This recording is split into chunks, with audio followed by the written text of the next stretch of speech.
Police and court officials might have a hard time keeping a straight face after arresting a suspect with a tongue twister of a name. Bezo Doo-Doo Zoppity Bop Bop Bop was arrested in a park in Madison after neighbors complained about noise and drinking happening there. The suspect, who was formerly known as Jeffrey Wilschke, legally changed his name last year. He's currently facing a number of charges, including carrying a concealed weapon, and this isn't his first arrest. Zoppity Bop Bop Bop was taken into custody last April after he was carrying a loaded handgun and some knives in a different public park. Well, and that's shocking because when I got into TV, I was going to change my name to Bezo Doo-Doo Zippity Bop Bop Bop. So close. And could you imagine the confusion? I'm glad I chose Tim Doty. So the middle name is Doo-Doo. Doo-Doo, hyphenated middle name. That was good. Hard to believe Better a person with that name would get into any trouble. I know.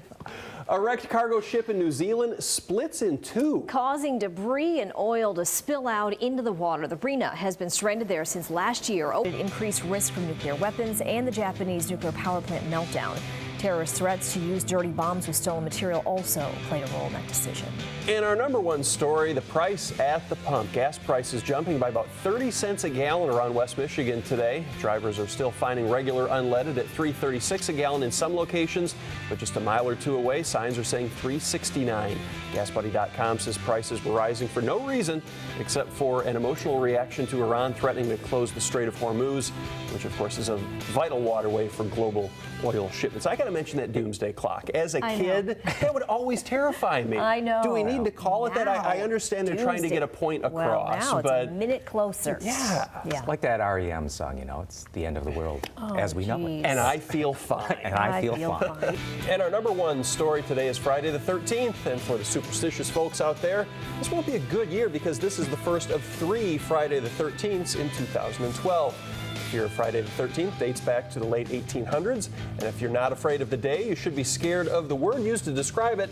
It's frigatriskadexa. Oh man, I said it. I know, you practiced so many times. Frigatriskadecaphobia, or the people who are afraid of just the number triskaidekaphobia. Coming up later in the show, we will take a look at the top 13 most common superstitions. I think I'm just upset. I can vouch for you. That my wife doesn't admit that she got the garage, and that's why I had to dig my car out. And you're out of power, you're one of only 492 homes. You should feel special. We had to bring the family in today because it's so cold at our house. Things are not going great on this Friday the 13th. I'm doing well there, you know. Good. A former Marine from Michigan has just 20 days to appeal a death sentence in Iran. Amir Hekmati was accused of spying for the CIA, but friends, family, and even the U.S. government say that's not true. Allegations that Mr. Hekmati either worked for or was sent to Iran by the CIA are false. The Iranian regime has a history, as you know, of falsely accusing people of being spies, of eliciting forced confessions, and of holding innocent Americans for political reasons. If Hekmati's sentence is appealed, the case will go to the Court of Appeals, where they will weigh in. If not, the sentence is final. Hekmati went to Flint Central High School and still has family in the area. He was arrested back in August while visiting his grandmother and other relatives in Iran. All right, thank you, Carl. We'll see you then. The Coast Guard has a search underway looking for a worker believed to have fallen while working on the Ambassador Bridge in Detroit. The search is taking place around the bridge that connects Detroit with Windsor, Canada. Officers say a bridge operator reported a man had fallen from the center span early this afternoon. Dive team has been called in to help with the search. There was painting and welding work reportedly being done on the Ambassador Bridge at the time of the fall. They have fielded one of the best teams in the Midwest the past few years, but now Grand Rapids Community College is shutting down its football program. It's effective immediately.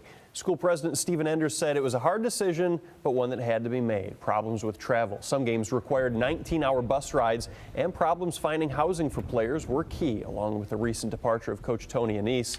GRCC had been playing football for 80 years and just finished another undefeated regular season. Steve Ambrose will have more from Grand Rapids Community College a little later in sports.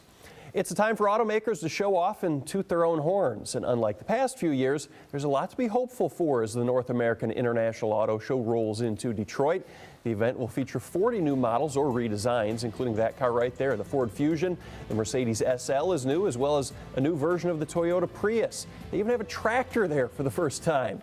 Big, bold, and interactive displays are highlighting the technology and luring prospective buyers to the displays. The next few days for more than 5,000 members of the press attending. The event doesn't open to the public until Saturday. We will have a lot more on the auto show coming up in our 6:30 hour. See, if she doesn't submit another photo, she's not going to get one in the yearbook at all. See, the whole thing is that, you know, it's administration, but actually the committee's made up of students, so her peers were the ones who said. Right, and it's an award-winning yearbook, evidently, Yeah. and they said they didn't want the quality evidently dragged down. Now, her parents, she and her mom decided to purchase a full-page ad in the yearbook so they can still put it in the back there. But then that was countered by somebody saying, well, we're going to put it on the last page so people can tear it out. You know, I mean, no doubt she looks so cute. Yeah. I don't think that that's the issue. But our hot topic today is a little bit different, whether or not she looks good. We want to know if you agree that the photo should have been pulled from the yearbook. On Facebook, Becky says if there were no guidelines given as to what could be submitted, then it should be allowed. It's not all that bad. It could be worse. Judy Przinski says, I think they did her a favor. 20 years from now, she would have been saying, why did I do that? And Wendy Ludlow says she's just doing this to get her 15 minutes. We all know this is not a photo you put in a yearbook. If you can't wear it to school, you shouldn't put it in the yearbook. And Alyssa Wright says senior photos are usually asked to be headshots anyways. I agree this photo shouldn't be allowed. It's a yearbook, not Playboy. She won't get any model jobs from it, so just use a headshot. We want to know what you think. We've had over 200 comments, one of our biggest hot topics ever. Go to our Facebook fan page and like us, and then tell us what you think. We'll continue to read those. I got to say, I disagree with the person saying in 20 years they'll regret it. I think we all regret our yearbook photo with the hair parted down the middle and the braces. Oh, I mean, that's a lot bangs, better. the big hair, the big bangs. Yeah. She looks great. All right, more to come tonight at 5 o'clock.